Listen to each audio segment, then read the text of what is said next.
करते, हमें चाहिए कि हम आपसे सल्लम की सुन्नत पर अमल करके एक अच्छे इंसान बने। अब मैं दावा देती हूँ नबीहा फातिमा।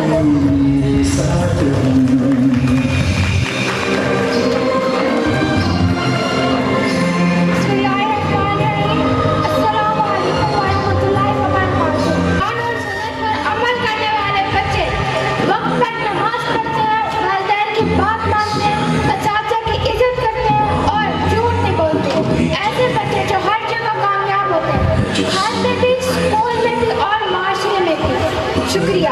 मैं दावा देना चाहूँगी लाइव उठाते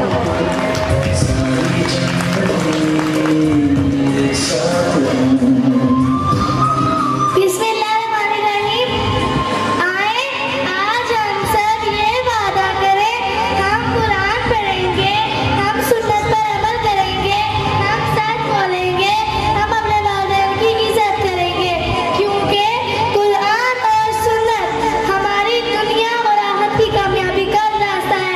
आखिर में हम सब मिलकर कहेंगे, कुरान हमारा रास्ता है, सुन्नत हमारी जिंदगी है। आप सबका बहुत बहुत शुक्रिया। अब मैं दावा चाहती हूँ